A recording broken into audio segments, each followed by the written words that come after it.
ꯃꯌꯥꯝꯕꯨ ꯊꯣꯏꯕꯤ ꯀꯩꯁꯥꯝꯅ ꯇꯔꯥꯝꯅ ꯑꯣꯛꯆꯕꯒ ꯂꯣꯏꯅꯅ ꯈꯨꯔꯨꯝꯖꯔꯤ꯫ ꯉꯁꯤꯁꯨ ꯃꯍꯧꯁꯥꯒꯨꯝ ꯃꯌꯥꯝꯒꯤꯗꯃꯛꯇ ꯌꯥꯝꯅ ꯅꯨꯡꯉꯥꯏꯔꯕ ꯐꯨꯡꯒꯥ ꯋꯥꯔꯤ ꯑꯃ ꯄꯨꯗꯨꯅ ꯂꯥꯛꯆꯔꯤ꯫ ꯍꯧꯖꯤꯛ ꯃꯌꯥꯝ ꯄꯨꯟꯅ ꯋꯥꯔꯤ ꯑꯁꯤ ꯇꯥꯃꯤꯟꯅꯔꯁꯤ꯫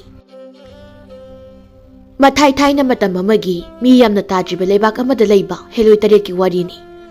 ꯍꯦꯂꯣꯏ ꯇꯔꯦꯠꯇꯨꯒꯤ ꯃꯅꯨꯡꯗ ꯍꯦꯂꯣꯏ ꯑꯍꯨꯝ ꯁꯨꯕꯤꯗꯨꯃꯗꯤ ꯃꯣꯏ ꯇꯔꯨꯛꯀ ꯋꯥꯈꯜ ꯈꯔ ꯃꯥꯟꯅꯔꯝꯗꯦ꯫ ꯃꯊꯟꯗ ꯂꯩꯕ ꯄꯥꯝꯖꯕꯇ ꯅꯠꯇꯅ ꯐꯖꯕ ꯂꯩ ꯎꯕ ꯌꯥꯔꯝꯗꯦ꯫ ꯑꯗꯨꯅ ꯃꯇꯝ ꯄꯨꯝꯕꯗ ꯂꯩ ꯌꯥꯝꯅ ꯍꯧꯕ ꯃꯐꯝꯗꯇ ꯍꯦꯂꯣꯏ ꯑꯍꯨꯝ ꯁꯨꯕꯤꯗꯨ ꯁꯥꯟꯅꯗꯨꯅ ꯑꯗꯨꯝ ꯂꯩꯒꯜꯂꯤ꯫ ꯉꯁꯤꯁꯨ ꯍꯦꯂꯣꯏ ꯃꯆꯤꯟ ꯃꯅꯥꯎ ꯇꯔꯦꯠꯇꯨ ꯑꯁꯨꯝ ꯂꯥꯛꯄꯗ ꯊꯝꯕꯥꯜ ꯌꯥꯝꯅ ꯍꯧꯕ ꯄꯥꯠ ꯑꯃ ꯊꯦꯡꯅꯔꯝꯃꯤ꯫ ꯇꯥꯏꯕꯪ ꯃꯤꯁꯤꯡꯅꯗꯤ ꯄꯥꯠ ꯑꯗꯨ ꯂꯩꯔꯦ ꯂꯩ ꯍꯥꯏꯗꯨꯅ ꯃꯤ ꯀꯅꯥꯝꯇ ꯆꯪꯅꯗꯕ ꯃꯐꯝ ꯑꯣꯏꯔꯝꯃꯤ꯫ ꯍꯦꯂꯣꯏ ꯑꯍꯨꯝ ꯁꯨꯕꯤꯗꯨꯅ ꯏꯆꯦ ꯇꯨ ꯊꯝꯕꯥꯜ ꯌꯥꯝꯅ ꯍꯧꯕ ꯄꯥꯠ ꯑꯃ ꯂꯩꯔꯦ ꯍꯥꯏꯕ꯫ ꯌꯥꯝꯅ ꯐꯖꯩꯌꯦ ꯏꯆꯦ, ꯂꯥꯛꯑꯣ ꯊꯝꯕꯥꯜ ꯍꯦꯛꯎꯁꯦ꯫ ꯍꯦꯂꯣꯏ ꯑꯇꯣꯝꯕꯤꯅ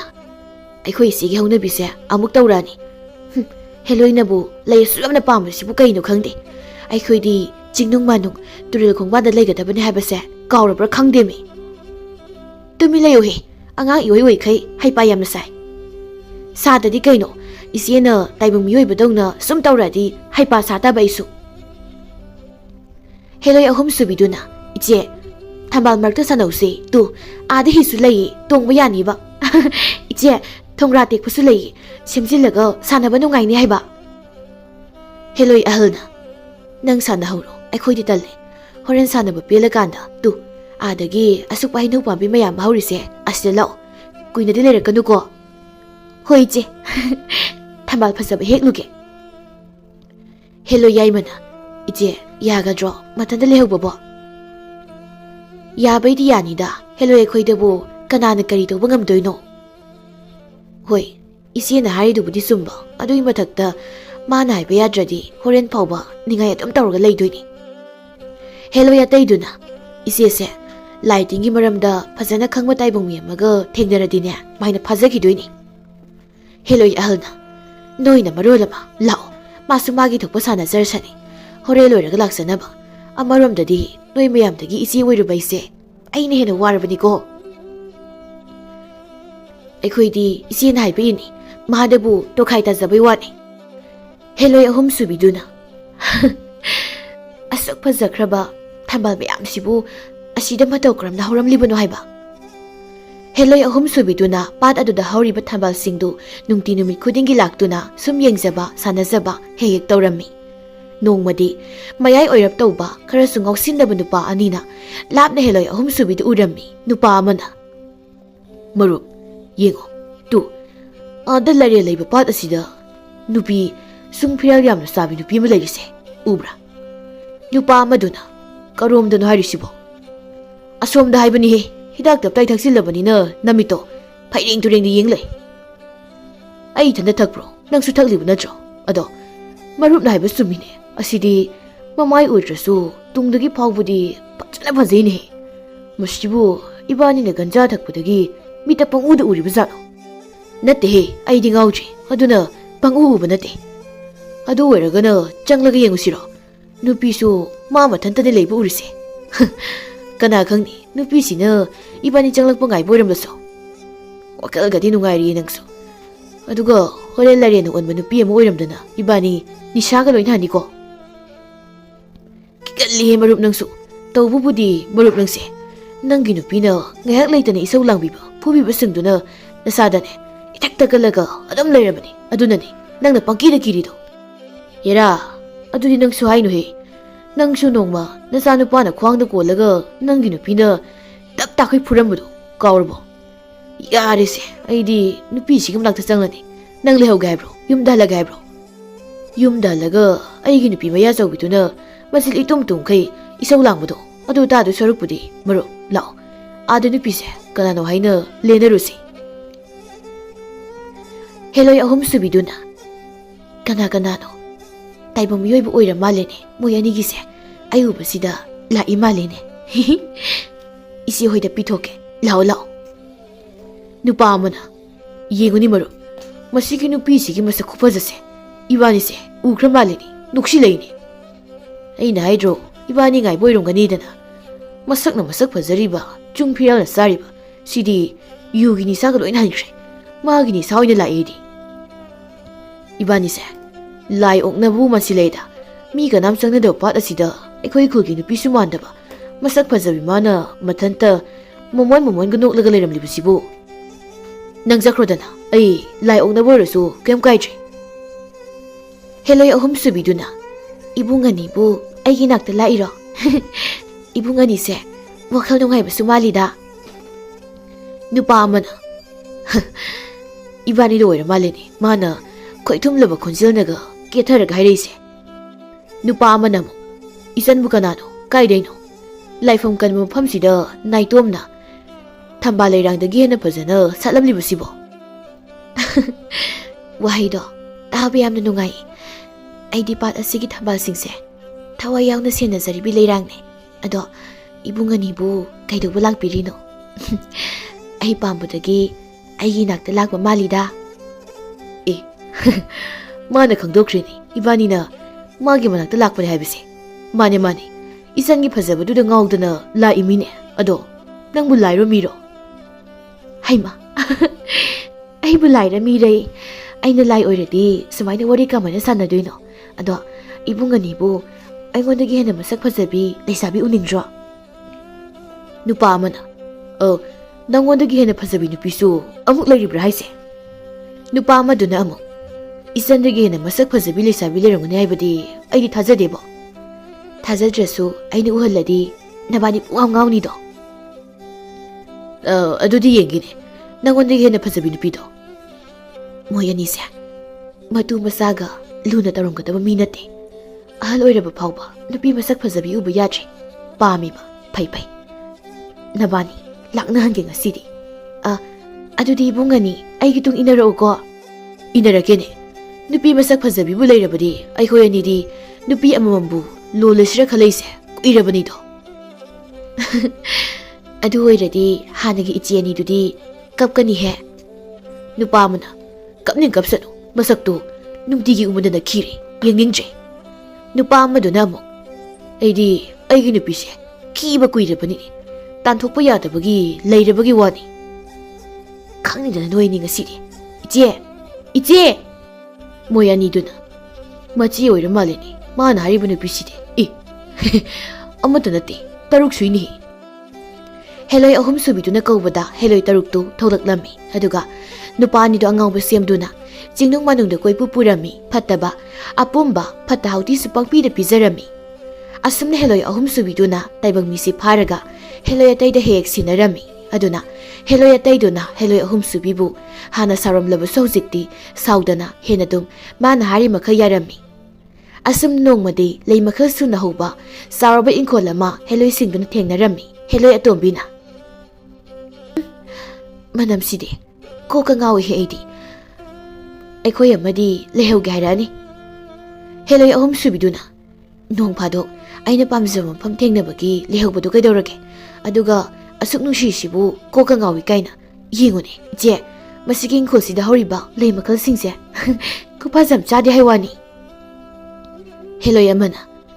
ichi ahum subise aikhoiga wakhala suryamna manadrisibu kaigino khangdemi mase taibam yoi boina poklamgadaba soidana oigani aikhoigi irakta soibadagi yorpo oiramgani amana amu oiramgani nangna harido heloi yaimana yare he noisu nase sina taibam yoi pharaga aikhoigi manakta puraklaga natro aikoi pena sanarise heloi atombina adudi mana puraktrasu aikhoina sum thiraga ngawhalidudi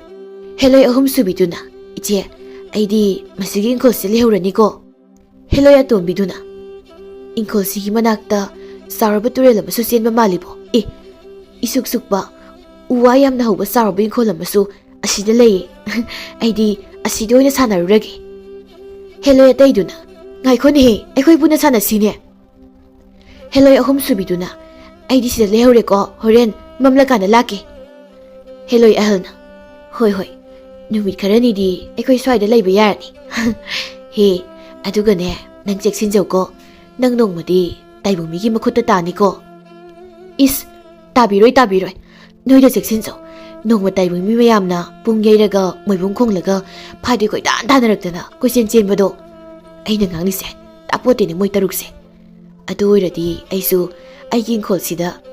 ꯑꯁꯤꯗ ꯆꯪꯂꯒꯅꯦ ꯍꯦꯛꯇ ꯁꯥꯟꯅꯔꯨꯔꯒꯦ ꯁꯪ ꯃꯆꯥ ꯑꯃꯒ ꯂꯩꯅꯦꯍꯦ ꯃꯤꯒ ꯂꯩꯖꯥꯠꯂꯣ ꯑꯃꯨꯛꯇꯕꯨ ꯌꯦꯡꯂꯨꯒꯦ ꯀꯅꯥꯝ ꯂꯩꯇꯕ ꯃꯥꯜꯂꯦ ꯃꯤ ꯅꯝꯗꯦꯕ ꯋꯥꯅ ꯁꯒꯥꯏꯒ ꯁꯥꯔꯤꯁꯤꯕꯨ ꯃꯤ ꯂꯦꯛꯄ ꯖꯥꯠꯂꯣ ꯆꯐꯨ ꯃꯆꯥ ꯎꯌꯥꯟ ꯃꯆꯥꯒꯁꯨ ꯂꯩꯅꯦ ꯑꯣ ꯇꯥꯏꯕꯪ ꯃꯤꯗꯤ ꯂꯩꯕ ꯑꯣꯏꯔꯦ ꯑꯗꯨꯒ ꯍꯧꯖꯤꯛꯅ ꯀꯗꯥꯏꯗ ꯆꯠꯈ꯭ꯔꯤꯕ ꯍꯣꯔꯦꯟ ꯂꯥꯛꯀꯥꯟꯗ ꯑꯣꯏꯅ ꯌꯦꯡꯂꯒꯦꯗ ꯍꯧꯖꯤꯛꯇꯤ ꯂꯩ ꯃꯌꯥꯝ ꯃꯔꯛꯁꯤꯗ ꯀꯣꯏꯄꯥꯏ ꯄꯥꯏꯗꯨꯅ ꯁꯥꯟꯅꯔꯨꯈꯤꯒꯦ ꯍꯦꯂꯣꯏ ꯑꯍꯨꯝ ꯁꯨꯕꯤꯗꯨ ꯆꯥꯎꯔꯕ ꯂꯩꯒꯤ ꯏꯪꯈꯣꯜꯗꯨꯗ ꯌꯥꯝ ꯍꯔꯥꯎꯅ ꯁꯥꯟꯅꯔꯝꯃꯤ ꯑꯗꯨꯒ ꯏꯪꯈꯣꯜꯗꯨꯗ ꯍꯧꯔꯤꯕ ꯎꯄꯥꯝꯕꯤ ꯑꯆꯧꯕ ꯑꯃꯗ ꯇꯣꯡꯗꯨꯅ ꯑꯃꯨꯛ ꯄꯣꯊꯥꯔꯝꯃꯤ ꯅꯨꯃꯤꯗꯥꯡ ꯋꯥꯏꯔꯝꯒꯤ ꯃꯇꯝ ꯌꯧꯔꯛꯄꯗ ꯂꯦꯝꯕ ꯀꯧꯕ ꯅꯨꯄꯥ ꯄꯥꯈꯪ ꯑꯃ ꯄꯣꯠꯆꯩ ꯈꯔ ꯌꯣꯝꯗꯨꯅ ꯄꯨꯔꯛꯇꯨꯅ ꯏꯪꯈꯣꯜꯗꯨꯗ ꯆꯪꯂꯛꯂꯝꯃꯤ ꯐꯅ ꯐꯖꯕ ꯌꯨꯝ ꯑꯣꯏꯔꯁꯨ ꯃꯣꯏ ꯃꯌꯥꯝꯒꯤ ꯏꯁꯧ ꯃꯔꯛꯇꯨꯗ ꯂꯩꯗꯣꯏ ꯁꯔꯨꯛꯄꯨꯗꯤ ꯐꯖꯔꯕ ꯑꯩꯒꯤ ꯂꯩꯀꯣꯜꯁꯦ ꯁꯤ ꯑꯣꯏꯅ ꯌꯦꯡꯂ ꯂꯩꯖꯔꯒꯦ ꯑꯗꯨꯗꯤ ꯆꯦꯡꯁꯤꯒ ꯂꯨꯁꯤꯒ ꯁꯤꯗ ꯑꯣꯏꯅ ꯊꯝꯂꯒꯦ ꯑꯩꯒꯤ ꯁꯪꯁꯤꯕꯨ ꯅꯣꯡ ꯅꯨꯡꯁꯤꯠꯀ ꯂꯥꯛꯑꯗꯤ ꯄꯥꯏꯈꯤꯗꯣꯏ ꯖꯥꯠꯂꯥ ꯄꯥꯏꯔꯣꯏꯗ ꯅꯨꯃꯤꯠ ꯇꯥꯗ꯭ꯔꯤꯉꯩꯁꯤꯗ ꯆꯥꯛ ꯊꯣꯡꯅꯕ ꯁꯤꯡ ꯑꯀꯪꯕ ꯈꯔ ꯂꯧꯁꯤꯜꯍꯧꯒꯦ ꯍꯦꯂꯣꯏ ꯑꯍꯨꯝ ꯁꯨꯕꯤꯗꯨꯅ ꯉꯥꯏꯍꯥꯛꯇ ꯄꯣꯊꯥꯕꯁꯤꯗ ꯀꯥꯏꯗꯅꯣ ꯎ ꯇꯦꯛꯄꯒꯤ ꯃꯈꯣꯜ ꯑꯃ ꯇꯥꯔꯤꯁꯤꯅ ꯇꯥꯏꯕꯪ ꯃꯤꯅꯤꯅꯦ ꯁꯤꯡ ꯊꯦꯛꯏꯁꯤꯗꯤ ꯑꯣꯟꯊꯣꯛꯅ ꯆꯥꯎꯔꯦꯗ ꯃꯥꯅ ꯄꯥꯏꯔꯒ ꯊꯨꯗꯦꯛꯏꯕꯁꯤꯡꯁꯤꯗꯤ ꯑꯗꯨꯗꯤ ꯃꯥꯁꯦ ꯂꯩꯀꯣꯜ ꯑꯁꯤꯒꯤ ꯃꯄꯨ ꯑꯣꯏꯕ ꯇꯥꯔꯦꯅꯦ ꯃꯁꯛꯀꯁꯨ ꯅꯨꯡꯁꯤꯔꯤꯅꯤ ꯑꯩꯕꯨ ꯅꯨꯄꯥꯁꯦ ꯉꯥꯎꯍꯜꯂꯒ ꯏꯆꯦ ꯍꯣꯏꯗ ꯄꯤꯔꯨꯁꯤꯔꯅꯦ ꯃꯥꯗꯤ ꯑꯩꯅ ꯑꯣꯏꯅ ꯉꯥꯎꯍꯟꯒꯦꯗ ꯌꯥꯝꯂꯕꯁꯤꯡꯁꯤ ꯄꯨꯗꯨꯅ ꯁꯪ ꯑꯁꯤꯒꯤ ꯃꯅꯨꯡꯗ ꯆꯪꯈ꯭ꯔꯦꯅꯦ ꯁꯤꯗꯤ ꯇꯨꯃꯤꯟꯅ ꯄꯥꯏꯊꯔꯒꯕꯨ ꯌꯦꯡꯒꯦꯅꯦ ꯆꯥꯛ ꯊꯣꯡꯗꯣꯛꯂꯒꯦ ꯑꯗꯨꯒ ꯑꯂꯨꯁꯤꯅ ꯃꯩꯗ ꯐꯨꯝꯖꯤꯟꯈ꯭ꯔꯒꯦ ꯃꯩꯅꯤꯅꯦ ꯃꯥꯅ ꯊꯥꯔꯤꯁꯤꯗꯤ ꯑꯩ ꯅꯨꯄꯥꯁꯤꯒꯤ ꯃꯅꯥꯛꯇ ꯆꯪꯕ ꯉꯝꯂꯔꯣꯏ ꯀꯝꯗꯧꯅꯤ ꯁꯤꯗꯤ ꯃꯥꯒꯤ ꯃꯩꯁꯦ ꯃꯨꯠꯄ ꯉꯥꯏꯔꯒꯦ ꯑꯗꯨꯒ ꯉꯥꯎꯍꯟꯗꯨꯅ ꯂꯝꯕꯤ ꯂꯝꯖꯥꯎꯗ ꯆꯠꯍꯟꯒꯦ ꯑꯩꯒꯤ ꯌꯥꯝꯂꯕ ꯂꯩ ꯃꯈꯜ ꯃꯌꯥꯝꯁꯦ ꯀꯣꯅꯨꯡꯗ ꯆꯠꯂꯒ ꯌꯣꯜꯂꯕꯗꯤ ꯑꯩꯒꯤ ꯄꯤꯛꯇꯛ ꯇꯧꯕ ꯌꯨꯝ ꯃꯆꯥ ꯑꯃꯗꯤ ꯏꯪꯈꯣꯜꯁꯤꯗ ꯁꯥꯕ ꯌꯥꯅꯤꯁꯦ ꯑꯗꯨꯒ ꯏꯃꯥꯒ ꯄꯥꯕꯒꯗꯣ ꯁꯤꯗ ꯄꯨꯔꯛꯂꯒ ꯄꯨꯟꯅ ꯂꯩꯃꯤꯟꯅꯔꯕ ꯑꯗꯨ ꯑꯣꯏꯔꯗꯤ ꯏꯇꯩꯃ ꯍꯣꯏꯒꯤ ꯃꯕꯨꯛ ꯐꯠꯇꯕ ꯏꯁꯧ ꯂꯥꯡꯕꯁꯨ ꯇꯥꯔꯔꯣꯏ ꯎꯔꯔꯣꯏ ꯏꯌꯥꯝꯕ ꯍꯣꯏꯅꯁꯨ ꯏꯃꯥꯒ ꯄꯥꯕꯒꯗ ꯂꯧ ꯏꯪꯈꯣꯜꯒꯤ ꯈꯠꯅꯕꯁꯨ ꯑꯗꯨꯁꯨ ꯍꯧꯔꯔꯣꯏ ꯊꯤꯅꯁꯨ ꯇꯧꯔꯔꯣꯏꯗꯅ ꯋꯥꯈꯜ ꯑꯃ ꯇꯧꯔꯤꯉꯩꯗ ꯑꯂꯨꯒ ꯂꯣꯏꯅ ꯀꯔꯝꯕ ꯇꯥꯔꯦ ꯍꯧꯖꯤꯛ ꯐꯥꯎꯕ ꯃꯩꯈꯨ ꯀꯥꯔꯤꯅꯦ ꯃꯥꯒꯤ ꯁꯪꯁꯦ ꯅꯨꯃꯤꯠꯁꯨ ꯑꯃꯨꯛ ꯇꯥꯔꯛꯀꯗꯧꯔꯦ ꯑꯩꯕꯨ ꯍꯜꯂꯁꯤꯔꯅꯦ ꯍꯟꯈꯤꯔꯣꯏꯗ ꯃꯁꯤꯒꯤ ꯅꯨꯄꯥꯁꯤꯗꯗꯤ ꯄꯦꯟꯅ ꯁꯥꯟꯅꯔꯒ ꯉꯥꯎꯍꯜꯂꯝꯈꯤꯒꯦ ꯑꯗꯨ ꯑꯣꯏꯔꯗꯤ ꯏꯪꯈꯣꯜꯁꯤꯗ ꯃꯤ ꯀꯅꯥꯝꯇ ꯀꯤꯗꯅ ꯂꯥꯛꯑꯔꯣꯏ ꯂꯩꯔꯔꯣꯏꯗꯅ ꯑꯗꯨꯝ ꯀꯥꯟꯗꯨꯅ ꯏꯪꯈꯣꯜꯁꯦ ꯑꯩꯈꯣꯏ ꯍꯦꯂꯣꯏ ꯇꯔꯦꯠꯀꯤ ꯁꯥꯟꯅꯐꯝ ꯑꯣꯏꯊꯣꯛꯄ ꯌꯥꯔꯦꯗꯅ ꯑꯩꯒꯤ ꯏꯃꯥꯒ ꯄꯥꯕꯒꯗꯨꯕꯨ ꯑꯩꯅ ꯁꯥꯎꯔꯒ ꯆꯠꯈꯤꯕꯁꯤꯗ ꯃꯊ꯭ꯋꯥꯏ ꯅꯨꯡꯉꯥꯏꯇꯗꯅ ꯆꯥꯛꯀ ꯆꯥꯔꯝꯃꯣꯏꯗꯣꯏ ꯖꯥꯠꯂꯥ ꯑꯩꯗꯤ ꯂꯥꯝꯕꯅ ꯌꯥꯗ꯭ꯔꯦ ꯊꯋꯥꯏ ꯅꯨꯡꯉꯥꯏꯇꯗꯅ ꯆꯥꯛ ꯆꯥꯗ꯭ꯔꯗꯤ ꯑꯩꯅ ꯊꯣꯡꯂꯤꯕ ꯆꯥꯛꯁꯦ ꯂꯣꯏꯅ ꯂꯦꯝꯗꯅ ꯃꯥꯡꯂꯅꯤ ꯆꯥꯛ ꯏꯟꯁꯥꯡ ꯂꯦꯝꯕ ꯃꯥꯡꯍꯟꯕ ꯍꯥꯏꯕꯁꯦ ꯑꯩꯅ ꯈ꯭ꯋꯥꯏꯗꯒꯤ ꯁꯥꯎꯅꯤꯡꯕ ꯊꯕꯛꯅꯤ ꯑꯗꯨꯗ ꯆꯥꯔꯒꯦ ꯏꯃꯥ ꯕꯥꯕꯥ ꯅꯣꯏ ꯑꯅꯤꯁꯨ ꯆꯥꯎꯀꯣ ꯆꯥꯛ ꯇꯣꯛꯂꯒ ꯎꯔꯨꯁꯤꯡꯁꯦ ꯃꯩꯗ ꯑꯣꯝꯁꯤꯜꯂꯝꯒꯦ ꯍꯌꯦꯡ ꯐꯥꯎꯕ ꯃꯩꯇꯥꯜ ꯌꯥꯎꯔꯝꯅꯕ ꯍꯦꯂꯣꯏ ꯑꯍꯨꯝ ꯁꯨꯕꯤꯗꯨꯅ ꯉꯁꯤꯁꯤꯃꯗꯤ ꯑꯣꯏꯔꯔꯣꯏ ꯃꯥꯒꯤ ꯃꯩꯁꯦ ꯂꯩꯔꯤꯈꯩ ꯍꯌꯦꯡ ꯑꯣꯏꯅ ꯉꯥꯏꯔꯒꯦ ꯍꯦꯂꯣꯏ ꯑꯍꯨꯝ ꯁꯨꯕꯤꯗꯨ ꯂꯦꯝꯕꯒꯤ ꯃꯅꯤꯡ ꯃꯌꯥꯗ ꯀꯣꯏꯁꯦꯟ ꯁꯦꯟꯅꯔꯒ ꯂꯩꯈ꯭ꯔꯦ ꯂꯦꯝꯕꯗꯤ ꯆꯥꯛ ꯆꯥꯔꯒ ꯃꯩ ꯍꯧꯅ ꯍꯧꯅ ꯇꯨꯝꯈ꯭ꯔꯦ ꯅꯣꯡꯉꯥꯟꯕꯒ ꯂꯦꯝꯕ ꯃꯃꯥꯏ ꯃꯃꯤꯠ ꯇꯥꯕ ꯀꯣꯟ ꯑꯃ ꯄꯥꯏꯗꯨꯅ ꯏꯪꯈꯣꯜꯗꯨꯒꯤ ꯃꯇꯣꯟꯗ ꯂꯩꯔꯤꯕ ꯄꯨꯈ꯭ꯔꯤꯗꯨ ꯇꯝꯅ ꯂꯥꯛꯂꯝꯃꯤ ꯇꯟꯖꯥꯗꯨ ꯆꯥꯔꯦ ꯈꯟꯅ ꯍꯦꯂꯣꯏ ꯑꯍꯨꯝ ꯁꯨꯕꯤꯗꯨꯅ ꯂꯦꯝꯕꯒꯤ ꯃꯅꯥꯛꯇ ꯂꯩ ꯍꯦꯛꯄ ꯁꯥꯗꯨꯅ ꯂꯥꯛꯂꯝꯃꯤ ꯑꯗꯨꯒ ꯂꯦꯝꯕꯒꯤ ꯃꯃꯥꯒ ꯃꯄꯥꯒꯁꯨ ꯂꯦꯝꯕꯒꯤ ꯃꯅꯥꯛꯇ ꯂꯥꯛꯂꯝꯃꯤ ꯍꯦꯂꯣꯏ ꯑꯍꯨꯝ ꯁꯨꯕꯤꯗꯨꯅ ꯏꯕꯨꯡꯒꯤ ꯆꯥꯎꯔꯕ ꯏꯪꯈꯣꯜꯁꯤꯗ ꯍꯧꯔꯤꯕ ꯐꯖ ꯐꯖꯕ ꯂꯩꯁꯤꯡꯁꯦ ꯅꯖꯜ ꯈꯔꯗ ꯍꯦꯛꯆꯒꯦ ꯌꯥꯕ꯭ꯔꯣ ꯌꯥꯝꯂꯣꯏꯌꯦ ꯂꯥꯏ ꯈꯨꯔꯨꯝꯅꯕꯅꯦ ꯂꯦꯝꯕꯒꯤ ꯃꯃꯥꯅ ꯏꯃꯥꯒꯤ ꯑꯇꯣꯝꯕ ꯅꯪꯕꯨ ꯀꯗꯥꯏꯗ ꯂꯩꯒꯦ ꯏꯃꯥꯒ ꯄꯥꯕꯒ ꯂꯥꯛꯏꯌꯦ ꯍꯦꯂꯣꯏ ꯑꯍꯨꯝ ꯁꯨꯕꯤꯗꯨꯅ ꯑꯁ ꯑꯍꯜ ꯑꯅꯤꯁꯤꯅ ꯈꯔꯨꯝꯗꯣꯏꯅꯣ ꯑꯃꯨꯛ ꯇꯥꯟꯖꯥꯎ ꯊꯣꯛꯅ ꯆꯥꯈꯤꯗ꯭ꯔꯦꯗ ꯏꯃꯥꯒ ꯄꯥꯕꯒꯔꯣ ꯑꯩꯕꯨ ꯀꯧꯔꯤꯕꯁꯦ ꯑꯗꯨꯒ ꯍꯧꯖꯤꯛꯀꯤ ꯃꯁꯛ ꯃꯇꯧ ꯐꯖꯈ꯭ꯔꯕꯤ ꯂꯩꯁꯥꯕꯤ ꯑꯃꯅ ꯂꯩ ꯈꯔ ꯂꯧꯒꯦ ꯀꯥꯏꯅ ꯑꯩꯒꯤ ꯃꯥꯡꯗ ꯂꯩꯔꯝꯕꯗꯨꯕꯨ ꯀꯔꯣꯝꯗ ꯆꯠꯈ꯭ꯔꯦ ꯂꯦꯝꯕ ꯇꯥꯕ꯭ꯔꯅꯦꯍꯦ ꯏꯃꯥꯅ ꯀꯧꯔꯤꯕꯁꯤꯕꯣ ꯇꯥꯔꯦ ꯃꯥ ꯀꯔꯤꯒꯤꯅꯣ ꯏꯃꯥꯒ ꯄꯥꯕꯒꯅ ꯑꯁꯨꯛ ꯏꯪꯈ꯭ꯔꯕ ꯑꯌꯨꯛ ꯉꯟꯕꯁꯤ ꯂꯥꯛꯏꯁꯤꯕꯣ ꯀꯅꯥ ꯂꯥꯛꯏꯅꯣ ꯋꯥꯕꯅꯁꯨ ꯂꯣꯏꯔꯝꯃꯅꯤ ꯑꯗꯨꯒ ꯄꯥꯕꯅ ꯄꯨꯔꯛꯏꯕ ꯄꯣꯠꯌꯣꯝꯁꯤꯅ ꯀꯔꯤꯅꯣ ꯍꯦꯂꯣꯏ ꯑꯍꯨꯝ ꯁꯨꯕꯤꯗꯨꯅ ꯁ꯭ꯋꯥꯏꯗ ꯉꯥꯏꯍꯥꯛꯇ ꯂꯨꯝꯗꯨꯅ ꯌꯦꯡꯒꯦ ꯃꯄꯥꯅ ꯏꯆꯥꯒꯤ ꯅꯥꯄꯤ ꯅꯔꯣꯜꯒ ꯀꯥꯡꯈꯜ ꯀꯩꯀꯥꯅꯤ Isadi, yumdagibu saruga thokrabadi, yumdadi, pakna hanjilaklaroi. Namaga igana phana themlabasu. Duna namaga igana nangi kai no khara purakpanida. Nangbu sida kayang kuina legi hairibano. Aidi kine sida icha mathanta leibase. Aduna napaga igasu sida yum masa masaraga aikhoi puna leiminara sirana khalibani. Iman haribu wado aisu ngarang khalamini ma. Yumda lerga koksa do sharukpudi sida ingna chingna leibuna phaina. Agi yum inkoldo iyamboy da pithokro. Moi masel munagera hanagira. Mamai thopo tawjarsani. Aduga imaga babuga khoyu humna sida nungaina leirasi. Mapana maduna bu pharagadra khangjeda. Ado matam kharadi nayamana taimasingdo gyan tarakpra haibado yengkigi. Tada tadragana sida oina yum masaraga aikoi hum hek nungaina leithoksida. Atai lairisi kutupiro imana siriba langse lauthokpa yade. Laitin oknadanabani. Lai phatabana isada karimta tawba ngamdanabani ko. Adugane ipagi lisei maruse nagta thamo. Isam sam lisei nate ko ipana piribase. Helai ahum subiduna.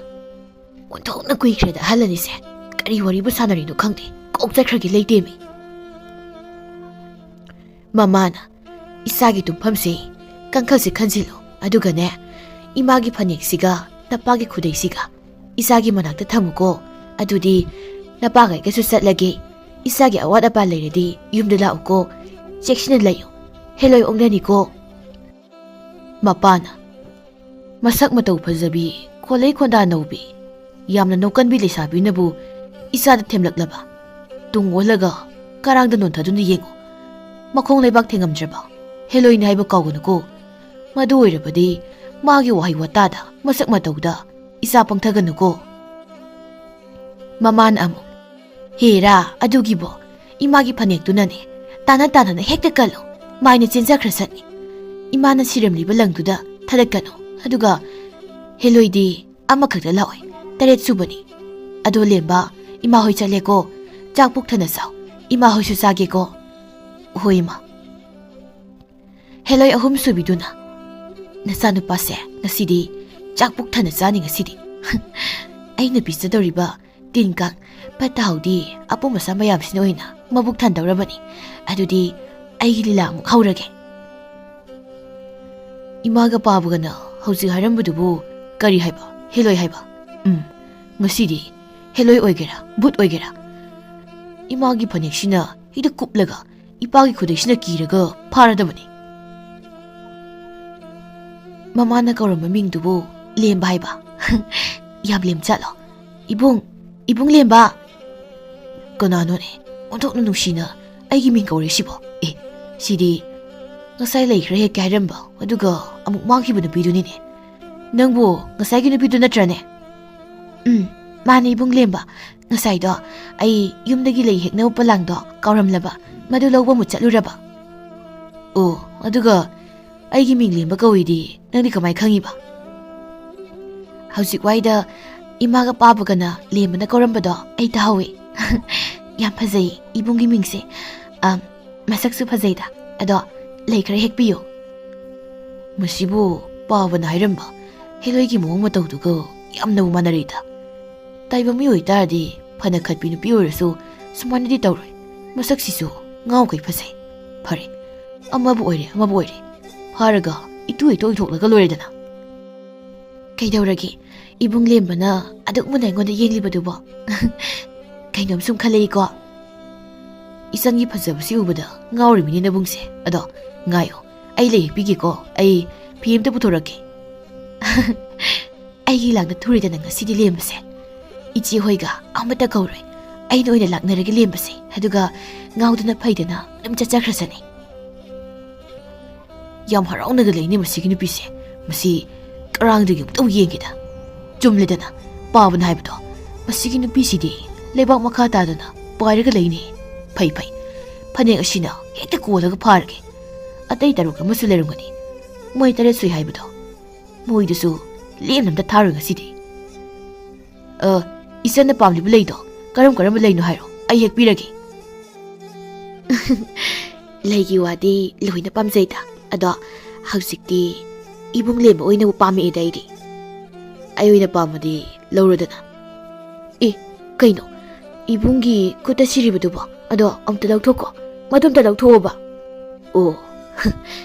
heloi sumledana. Imagi phaneksina hekta heloi se. Konsilag parke. Iya. Aduna mo karino. Aibu phabiganu, aibu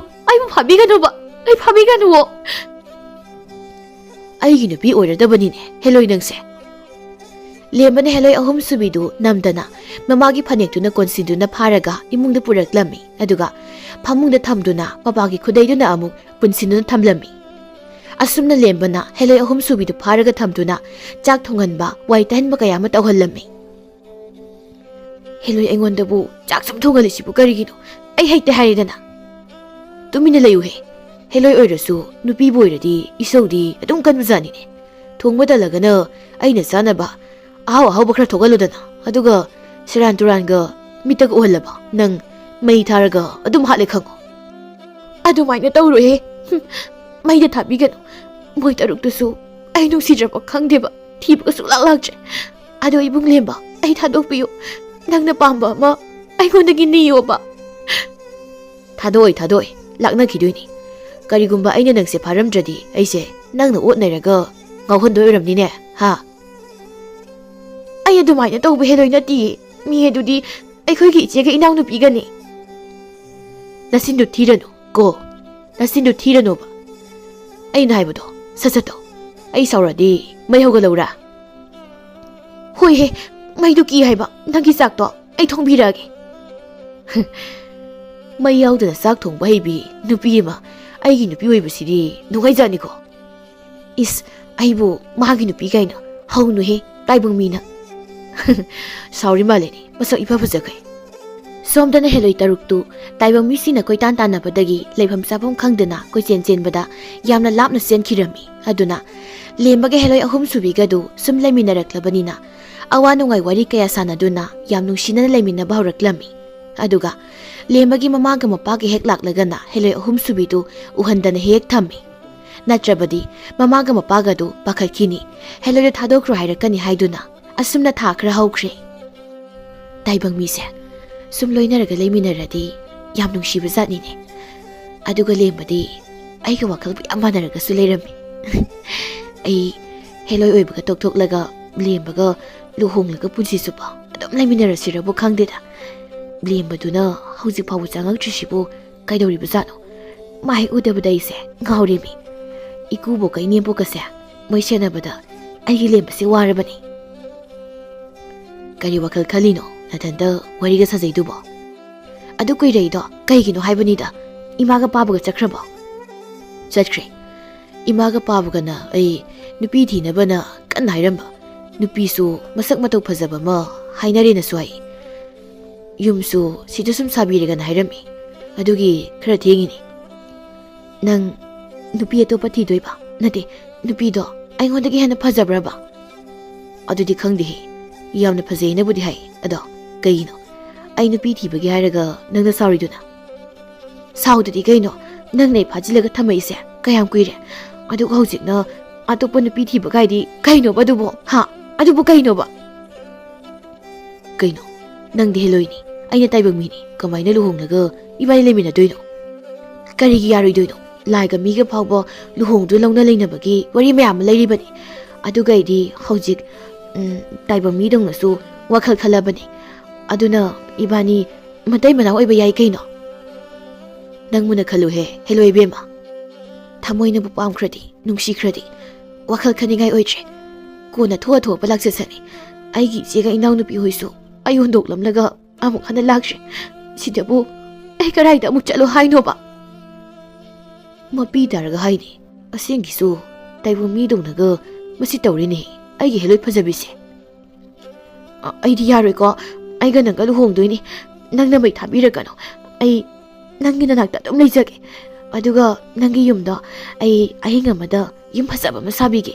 nangi sana basu ai pige nangdengonda luna to aduga ne moibung khongba pungyeiba makhol taradi nangai bu kanbiyo ataidi ai nangi dama mayok na jage ba sidi ha nagi khara nungsibaga ꯍꯦꯟꯅ ꯑꯃꯨꯛ ꯅꯨꯡꯁꯤꯔꯦꯗ ꯑꯗꯨꯅ ꯑꯩꯒꯤ ꯅꯨꯄꯤ ꯑꯣꯏꯔꯒꯦꯗ ꯑꯗꯨꯗꯤ ꯏꯕꯥꯅꯤ ꯍꯥꯟꯅ ꯂꯨꯍꯣꯡꯊꯣꯛꯂꯒꯦ ꯏꯃꯥꯒ ꯄꯥꯕꯒꯗ ꯀꯣꯟꯅ ꯋꯥꯔꯤꯁꯤ ꯂꯤꯔꯒꯦ ꯅꯠꯇ꯭ꯔꯕꯗꯤ ꯁꯣꯏꯗꯅ ꯁꯥꯎꯔꯛꯀꯅꯤ ꯑꯩꯉꯣꯟꯗ ꯑꯁꯨꯝꯅ ꯍꯦꯂꯣꯏ ꯑꯍꯨꯝ ꯁꯨꯕꯤꯒ ꯂꯦꯝꯕꯒꯗꯨ ꯀꯅꯥꯃꯠꯇ ꯌꯥꯎꯗꯕꯤ ꯂꯥꯏꯒꯤ ꯊꯥꯖꯕ ꯑꯃꯒꯤ ꯃꯈꯥꯗ ꯂꯨꯍꯣꯡꯗꯨꯅ ꯌꯥꯝꯅ ꯅꯨꯡꯉꯥꯏꯅ ꯂꯩꯔꯝꯃꯤ ꯍꯦꯂꯣꯏ ꯑꯍꯨꯝ ꯁꯨꯕꯤꯅꯁꯨ ꯂꯩꯒꯤ ꯏꯪꯈꯣꯜꯗꯨꯗ ꯌꯥꯝꯅ ꯐꯖꯔꯕ ꯌꯨꯝ ꯑꯃ ꯁꯥꯔꯝꯃꯤ ꯆꯌꯣꯜ ꯈꯔ ꯂꯩꯔꯒ ꯃꯃꯥꯒ ꯃꯄꯥꯒ ꯂꯥꯛꯄꯗꯗꯤ ꯑꯣꯏꯔꯝꯂꯤꯕ ꯐꯤꯕꯝꯗꯨꯗ ꯄꯨꯡꯉ ꯉꯛꯈ꯭ꯔꯦ ꯑꯗꯨꯅ ꯂꯦꯝꯕꯅ ꯃꯃꯥꯒ ꯃꯄꯥꯒꯗ ꯍꯦꯂꯣꯏꯅꯤꯗꯤ ꯍꯥꯏꯗꯅ ꯑꯃꯥꯏꯕꯤ ꯑꯃꯥꯡ ꯑꯁꯦꯡ ꯌꯥꯝꯅ ꯈꯥꯏꯕꯤ ꯅꯨꯄꯤꯅ ꯍꯥꯏꯅ ꯋꯥꯔꯤ ꯂꯤꯗꯨꯅ ꯊꯦꯝꯂꯝꯃꯤ ꯃꯃꯥꯅ ꯍꯣꯏꯗ ꯏꯃꯧ ꯑꯁꯨꯛ ꯌꯥꯝꯅ ꯐꯖꯕꯤ ꯑꯃ ꯐꯪꯂꯒꯕꯨ ꯑꯃꯥꯏꯕꯤ ꯑꯣꯏꯔꯕꯁꯨ ꯌꯥꯔꯦ ꯑꯣꯟꯊꯣꯛꯅꯕꯨ ꯐꯖꯃꯟꯈ꯭ꯔꯦ ꯋꯥꯅꯤ ꯅꯕꯥꯅꯤꯅꯕꯨ ꯌꯥꯝꯅ ꯅꯨꯡꯁꯤꯅꯅꯕꯨ ꯂꯩꯔꯕꯗꯤ ꯏꯄꯥꯗꯤ ꯏꯌꯥ ꯌꯥꯏꯗ ꯑꯗꯣ ꯂꯦꯝꯕ ꯅꯪꯒꯤ ꯑꯁꯨꯛ ꯐꯖꯕ ꯌꯨꯝꯁꯤ ꯁꯥꯔꯝꯕꯁꯤ ꯊꯨꯗꯤ ꯊꯨꯃꯜꯂꯤꯀꯣ ꯃꯁꯤꯃꯗꯤ ꯏꯄꯥ ꯉꯛꯏ ꯕꯥꯕꯥ ꯅꯃꯧ ꯅꯨꯄꯤꯒꯤ ꯃꯤꯁꯤꯡ ꯂꯥꯛꯂꯒ ꯌꯥꯝ ꯊꯨꯅ ꯁꯥꯕꯤꯔꯝꯕꯅꯤ ꯂꯝ ꯂꯥꯞꯄꯗꯨꯗ ꯑꯃꯨꯛ ꯄꯥꯕꯒꯤ ꯃꯥꯒ ꯎꯟꯅꯕ ꯐꯪꯈꯤꯗ꯭ꯔꯦ ꯃꯃꯥꯅ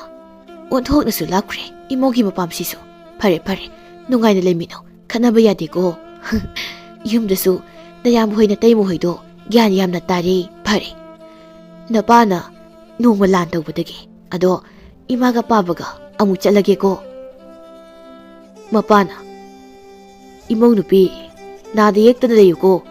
ꯃꯄꯥꯟꯒ ꯌꯥꯝꯅ ꯊꯣꯛꯀꯅꯨ ꯀꯜꯂꯛꯄ ꯃꯤꯅ ꯏꯃꯧꯗ ꯑꯃꯨꯛ ꯌꯦꯡꯁꯤꯜꯂꯛꯀꯅꯤꯀꯣ ꯑꯣꯟꯊꯣꯛꯅ ꯐꯖꯈ꯭ꯔꯦꯃꯤ ꯑꯩꯒꯤ ꯏꯃꯧ ꯅꯨꯄꯤ ꯑꯇꯣꯝꯕꯤꯁꯦ